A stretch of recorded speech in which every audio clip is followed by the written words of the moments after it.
Hi Aries, welcome to your April 2022 general reading.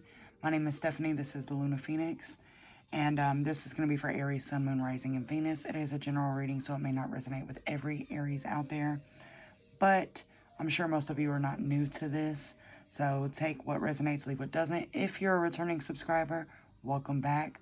I'm back from another hiatus, but here we are.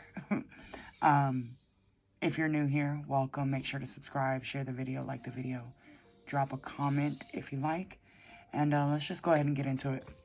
I don't want to make these long. So, the overall energy I'm getting for you guys is balance. The overall energy oracle card I got is to be fair.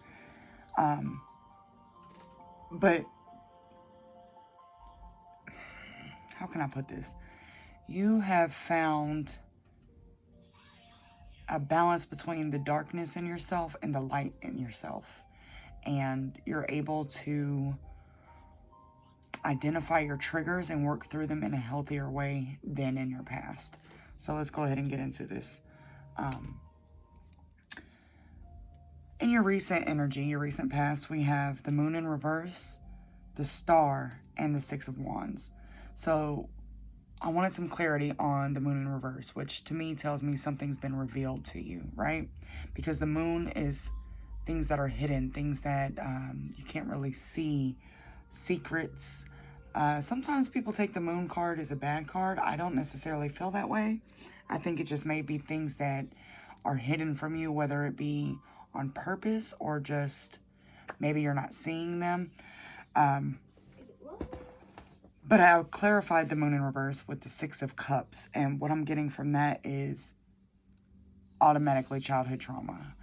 And so what's been revealed to you are these wounds that you haven't really been able to identify in adulthood. Why do I react this way? Why do I take these things personally when I shouldn't? Why do I get triggered by this or that? I feel like a lot of it has to do with relationships.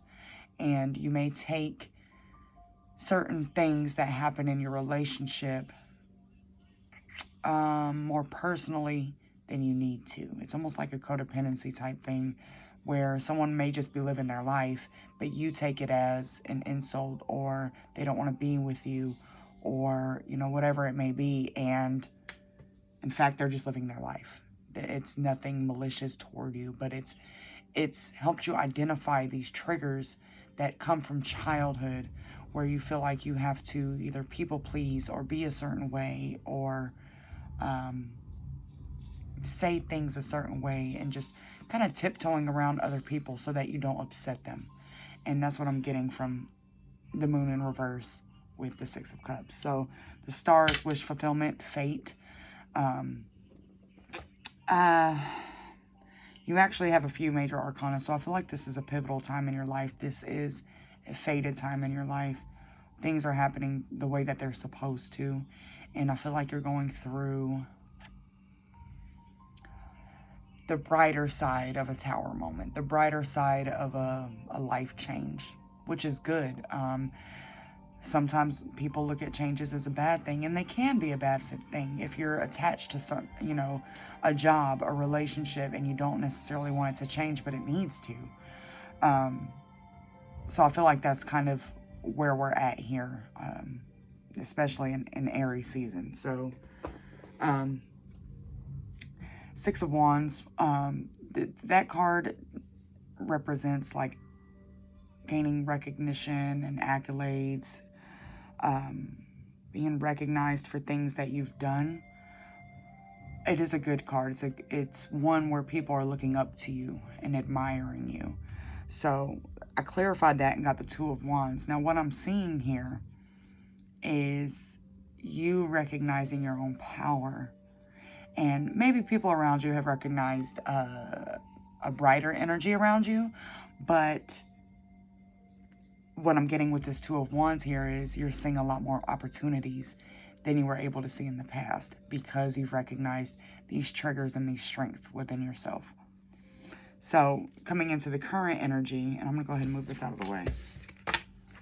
coming into the current energy, we have the Queen of Pentacles, the King of Pentacles, and the Seven of Swords. The Seven of Swords is one of my least favorite cards in the tarot because I feel like it's a sneaky energy. It's manipulative. It's, I call it my fuckery card. I feel like it's generally comes out when there's bullshit afoot. So, but that's why I clarified it, because I'm like, we got a Queen of Pentacles and a King of Pentacles. This is a divine counterpart connection. This should be a good thing, right? These are two people that build together. So why is the Seven of Swords here? It's you, Aries. So it goes back into what was in the recent past, right? When you have these traumas of whether it be abandonment issues or really just being in any kind of toxic connection, and it can be a toxic relationship with your parents coming from childhood, you tend to think that people are going to leave you at the sign of trouble, right? So if you're going through things, you think people are going to leave you. And you have a fear of that. And sometimes we manifest that because we focus so much on it, right? But because you have been able to identify these strengths and weaknesses within yourself, instead of it being something that destroys your connection, it's something that brings you enlightenment. And we have the Two of Cups and the Hanged Man here. So the Two of Cups is obviously a relationship card as well. So I'll go ahead and say this relationship, this connection is not only important, but you're meant to be with this person. Now, do I believe people are supposed to be together for a lifetime? I used to have that fairy tale vision, but sometimes people are here for a season. So whatever it is, this person is meant to be in your life. You're learning from this person. This person has helped you on this journey of identifying your triggers and your strengths. So it's a connection that can withstand troublesome times, which is, that's a key ingredient for a long-term connection. So anyway, yeah, we have enlightenment coming from this counterpart, which is not only helping you build yourself back up, build your self-esteem, your self-worth, but it's creating a truly unbreakable connection with this person. So I think that's beautiful. Now I'm going to go ahead and get into what's coming in for you. Where are we at? We're at 8 minutes. Nice. I don't want these to drag on. You know what? Since we're on the relationship tip right now, I'm going to pull a romance angel card.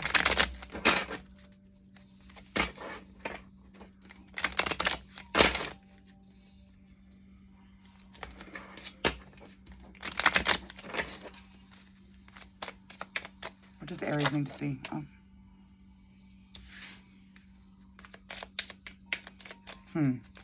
It says unrequited love.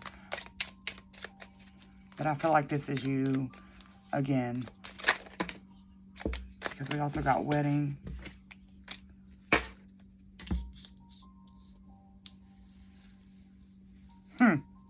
This is literally super contradicting. Unrequited love, wedding, separation. This could be the one. So I feel like you go back and forth. Am I supposed to be with this person or do I need to go? Like, either that or they could feel that way about you. But I feel heavy energy around you internalizing things. I'm going to get one more. But then we'll get in the upcoming energy. Can we get a clear message regarding this connection?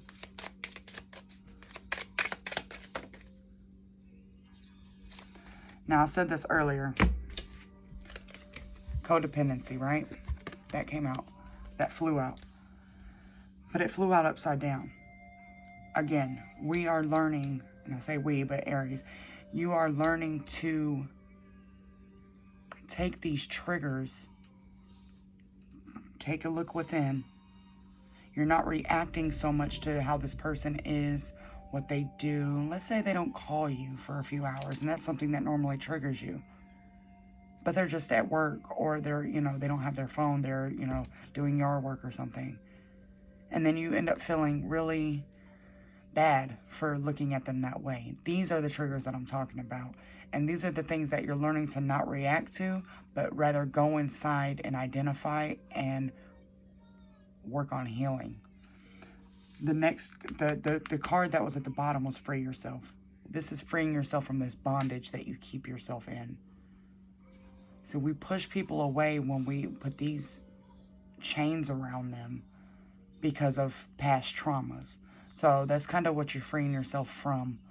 And it's, and I feel, and this is why I feel like this connection is so powerful. This person is willing to let you work through those traumas, which is a beautiful thing. That's what people literally search for. So anyway, let's see what's coming in.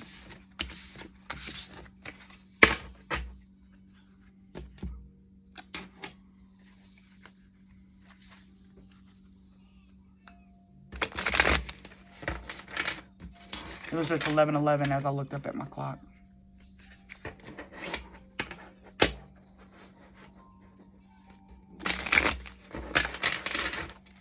What's coming in for Aries?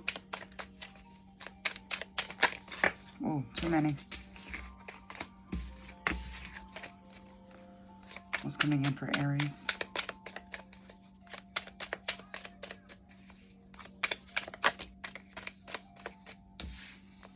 This wanted to come out earlier, the Seven of Pentacles. Eight of Wands. It's coming in for Aries. So something that was slow moving is going to quickly gain traction. But then we got the King of Pentacles, or excuse me, the Knight of Pentacles again. Or the Knight of Pentacles. So we're going from a slower energy to a very fast energy to a slower energy again. Okay, I'm going to take that. Okay. And this is why I am a reader that kind of goes with the energy, because some of these cards people perceive a certain way, but I go off of the energy, and it can change the traditional meaning of these cards. So anyway, the Seven of Cups flew out in reverse.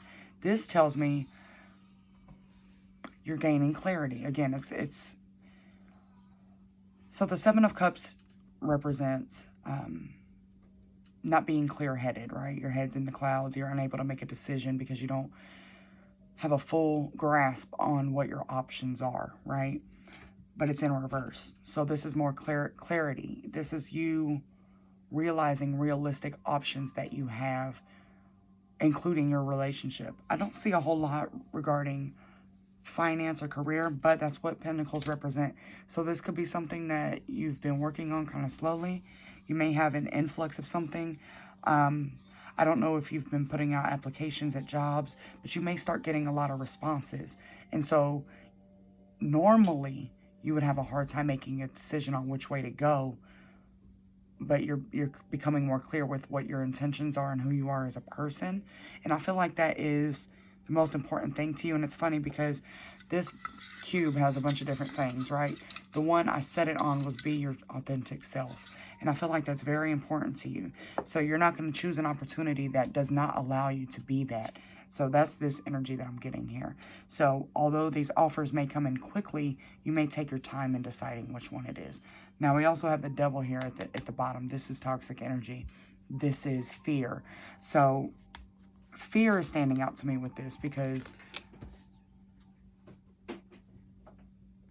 it's a fear of bondage. And I'm hearing that, like, it's a fear of getting yourself into a situation where you feel bondage again. So you may not be so quick to move because you don't want to end up in a situation that you can't get out of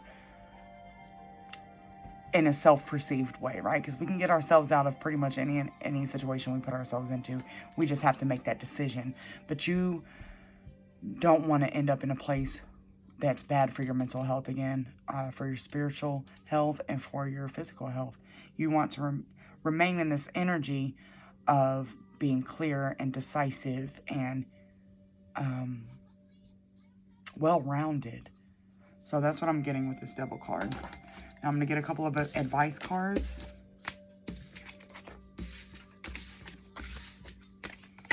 And I'm going to take this minute to also plug. Please subscribe if this resonates. Like the video. I'll keep it moving. I got to throw it out there. Oh.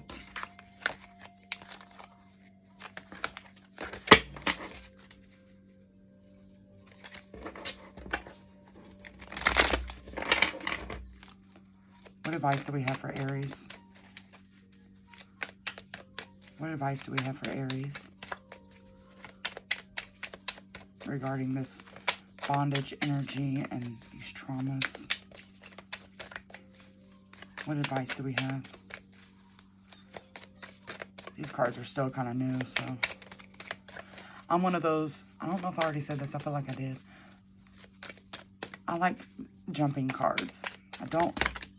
No, the universe is funny. Not that many. I don't really like to pull from the deck. I will, but that's why I shuffle for a long time sometimes.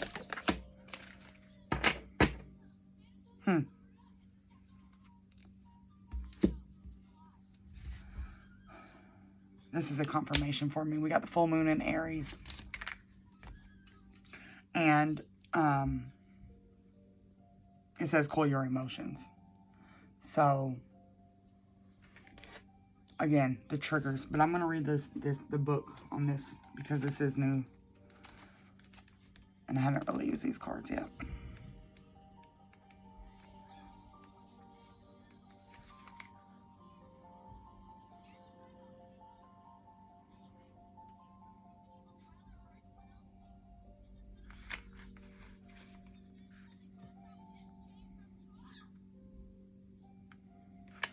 It says, are you in the middle of an argument or perhaps in the mood to pick an argument? Or are you being overly forward? This is a time of heated emotions and frayed tempers. Anger is better than despair, as Abraham Hicks taught us. Because anger spurs us on to do something, but you may get better results if you master your emotions. Certainly avoid stirring the pot or it could boil over. Cooling your emotions and being a peacemaker means you'll attract a more peaceful outcome. Yeah, so that goes into what I'm saying. You're choosing not to react to situations like you would have in the past. And I feel like this is just a reminder of that. But then at the bottom of the deck, we also had full moon in Sagittarius to see the bigger picture. So it's a lot of full moon energy, which is all about releasing, right? So it may be a good time to do some journaling. I'm hearing water, just being outdoors, maybe being around some trees. And kind of just clearing your mind and centering yourself to look at the bigger picture. Sometimes when we get in this anxious energy, we focus on one thing, right? So just take a step back, breathe, look at the whole situation and everything that's going on around you and kind of take from that.